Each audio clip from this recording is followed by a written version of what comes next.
The deliverance of Le Quesnoy from 4 harrowing years of occupation came at a significant cost.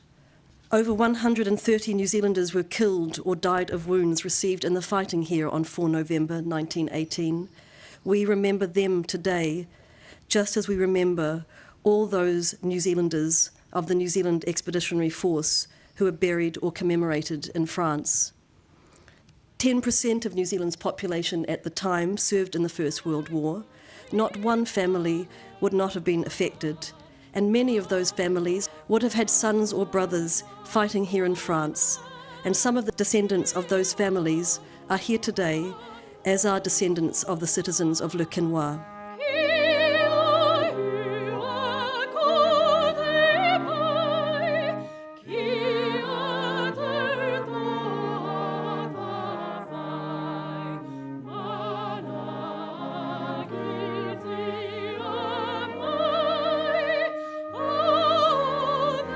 The New Zealanders who fought here 100 years ago understood that it was in France that the war would be decided, and that it was in defence of the people of France and of Belgium, and of our shared values of liberty and democracy that they were fighting. I was born in Takapuna, 1960. Raised there my whole life. I've never lived anywhere except the North Shore, so all my life in Takapuna and Devonport.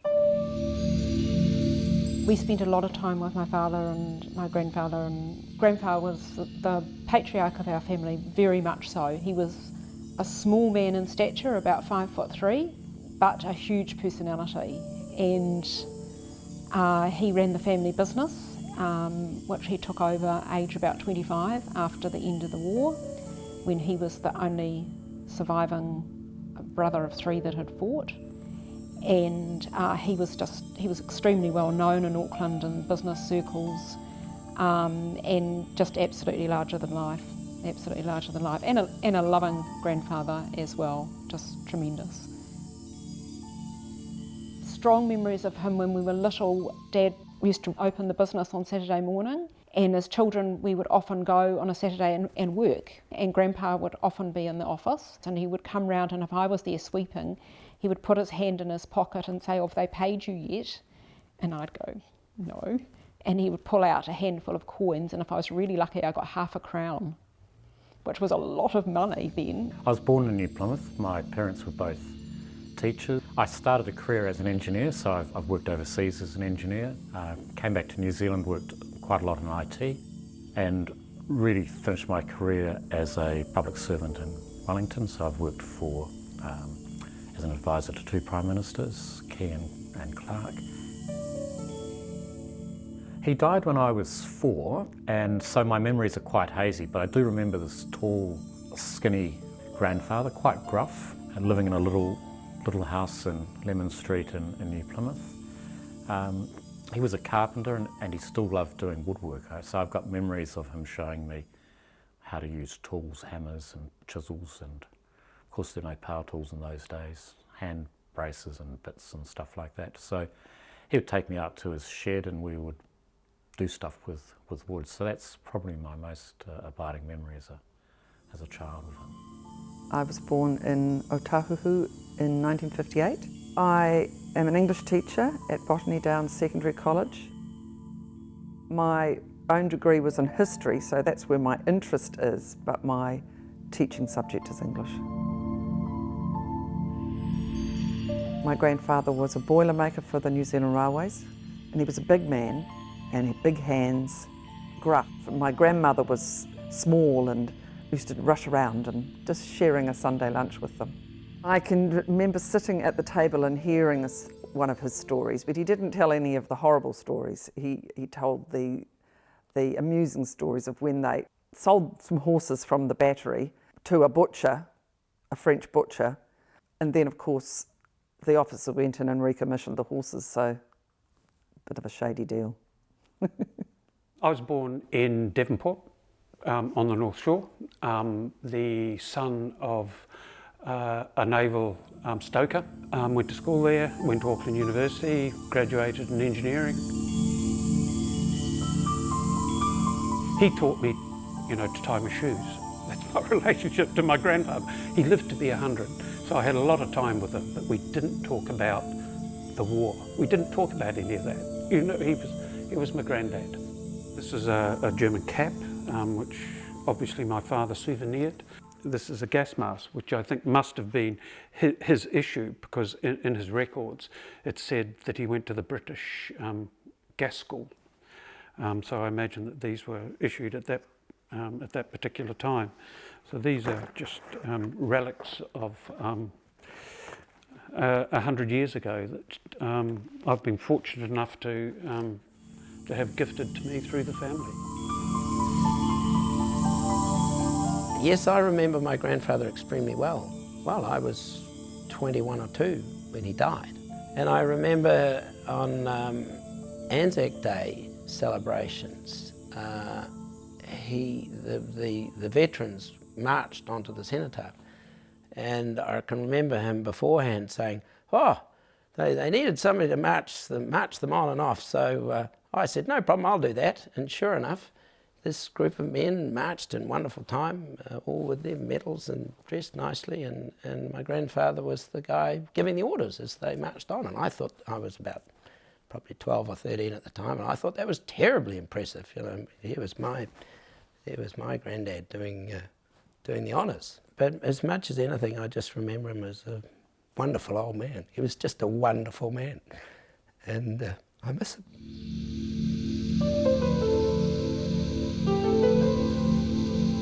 He was born in Littleton in 1896. I know when he arrived in Europe, he was 20, and he celebrated his 21st birthday while he was in Flanders. And this is him with friends of his from his Hamilton days, which were back in the 1920s. This is he and my mother on their wedding day. My father's diary was a type document which he produced on his return from World War I. My sole reason for typing this is that when old age creeps upon me and memory is dimmed, I shall be able to recall those stirring days when the whole world went mad and the leading nations were tearing at each other's throats in an ecstasy of hate. I served for 32 years in the New Zealand Army as a dentist, and in the dental corps we served not only in the Army but also with the Air Force and the Navy.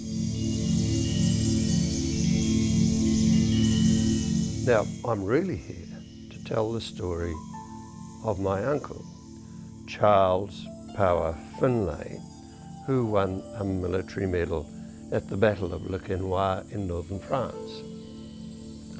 He was always known as Pat Finlay. Now, Pat was 21, nearly 22, when he joined in October 1915. I have his military records here. He actually went to France in 1916. He was a member of the 4th Battalion of the New Zealand Rifle Brigade.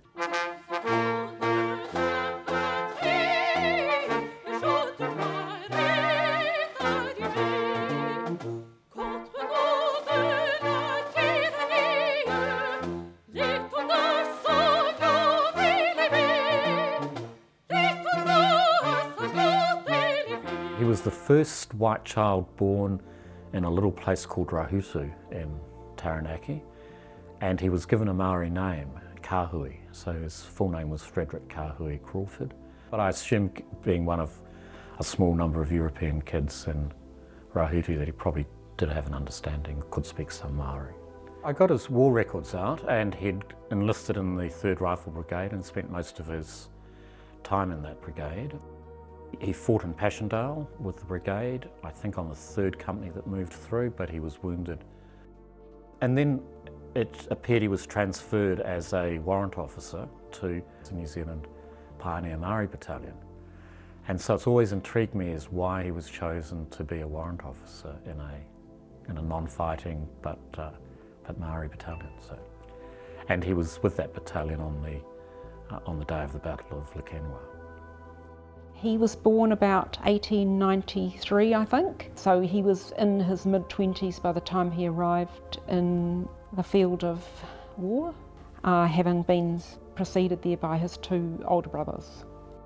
So this trunk we found in 2015 when we were selling up the family home in Devonport, and we were astonished, completely amazed to find Grandpa's uniform. His lemon squeezer with his regimental badge, all his leather work from his uniform, a dear little bag with all his buttons and things in it, unused puttees or whatever you call them for wrapping around your legs, his map case with his number on, amazing, all this stuff, and his uniform, several of these.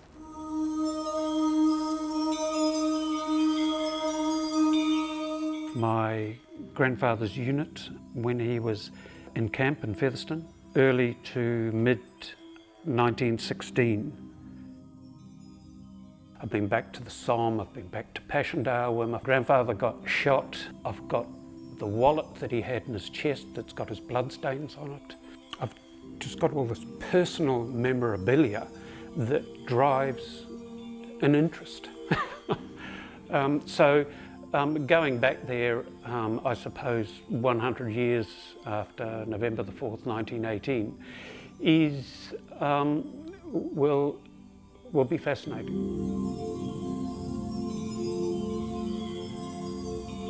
My interest in First World War came about because of my father.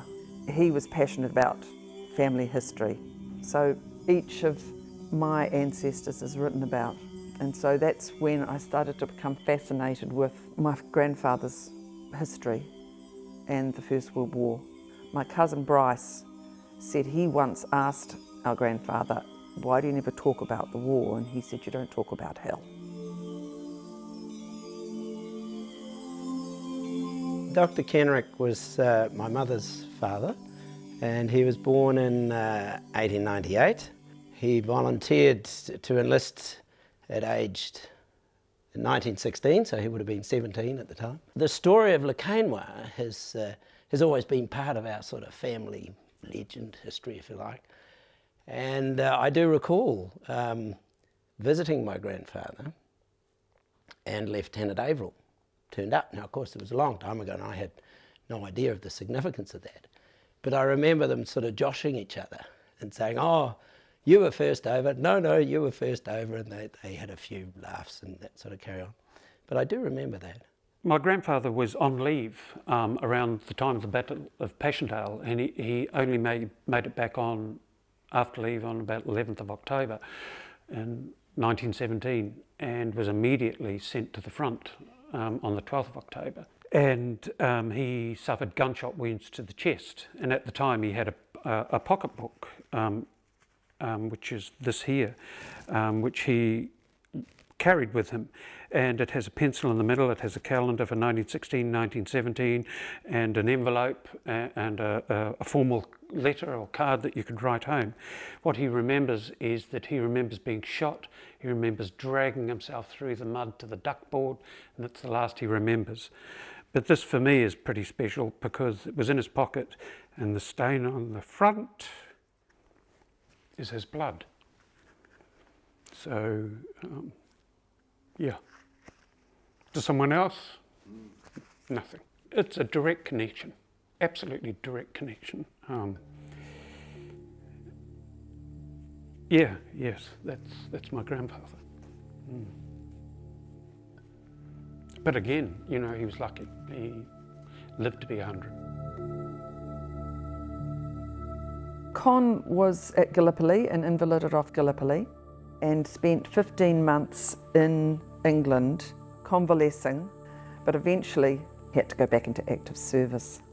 From the 1st of January 1917, Con and the 4th Howitzer Battery were in France. In early June, the battery was involved in the successful Battle of Messines. The battery saw action in 1917 in Fleur Bay, Messines, Ypres and Passchendaele at Bapaume and Le Quesnoy. Con recalled the horrors of men working the gun while wearing gas masks as protection against tear gas, phosgene and mustard gas. Con later told of how difficult it was when others were being sick into their masks and having to hold the mask in position on their faces. Con had a .45 Webley pistol with a recoil, so when an English regular army battery's horse lines received a direct hit, the English gunners came over to Con with tears in their eyes, asking if their beloved horses could be shot for them, pleading, "We can't do it. Would you do it for us?" So Con proceeded to shoot them one by one.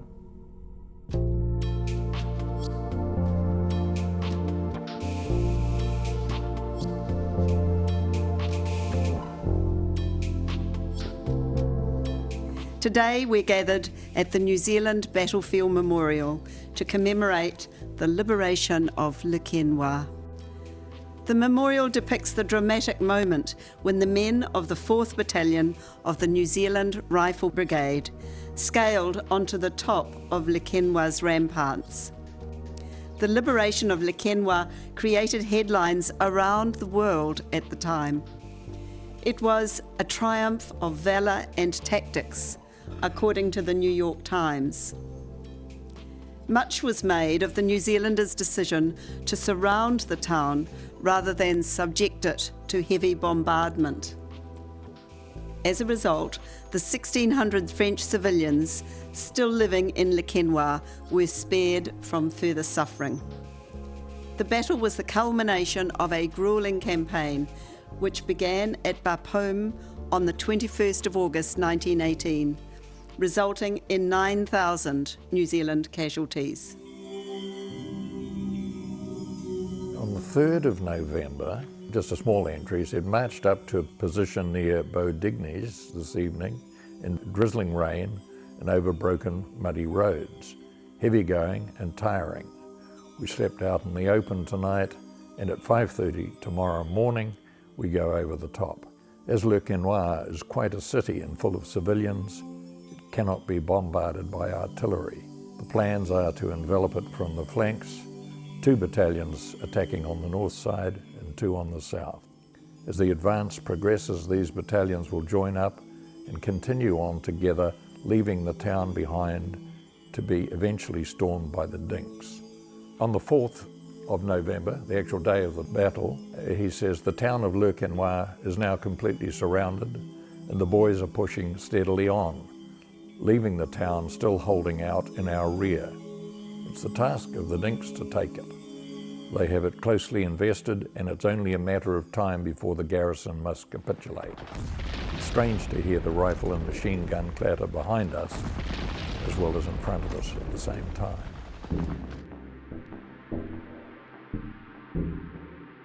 So the Maori Brigade cleared the mines that were surrounding the town on the day before the attack. They built bridges over where bridges had been destroyed, cleared crossroads so troops could move at night into the areas where they were going to assault. So My understanding is that they did quite a lot of the hard work in the day or the 2 days ahead of the assault. So he was only 23, company sergeant major, 4 years battle, wounded at Passchendaele, and I really struggle to think what I would have been able to cope with at 23.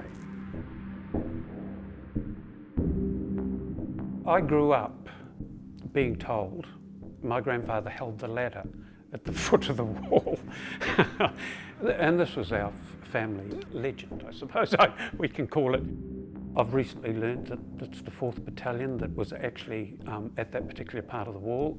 My grandfather was in the 2nd Battalion, which I think came in from the north and was sequestered in a ditch, and I'm not sure they actually got too much further than that. So it's only probably in the last few months that I've actually sort of been able to squash the family rumour.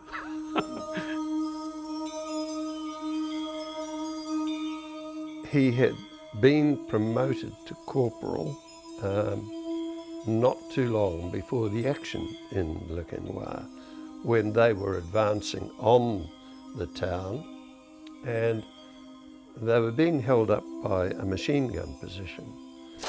But he led his men around behind it and captured it, and then he led his men up onto the walls or the ramparts of the town and fed back useful information while under fire. And for that, he was awarded a military medal, and following that, he was immediately following the action, he was promoted to sergeant. So his actions were quite significant, because I understand that the machine gun position that he captured was holding up an entire company, which allowed the whole brigade to move forward to where they ultimately captured the town. So I think we can feel rather proud of my uncle.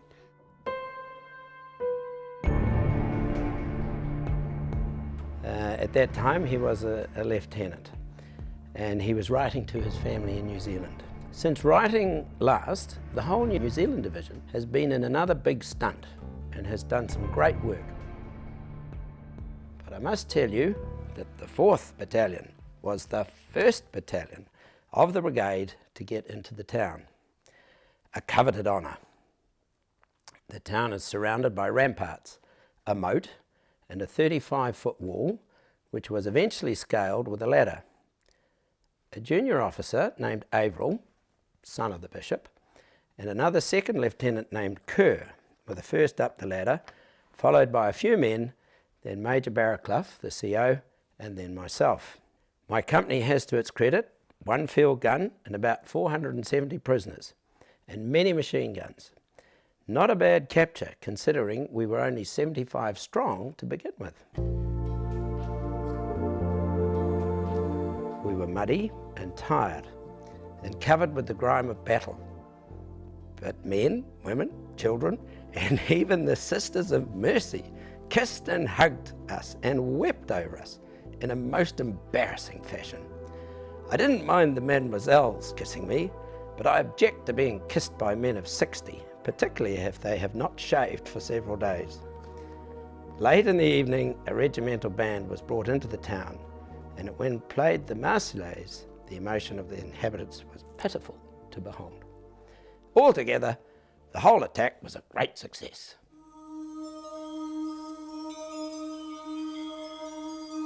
So his special link to Le Quesnoy is on the morning of the attack.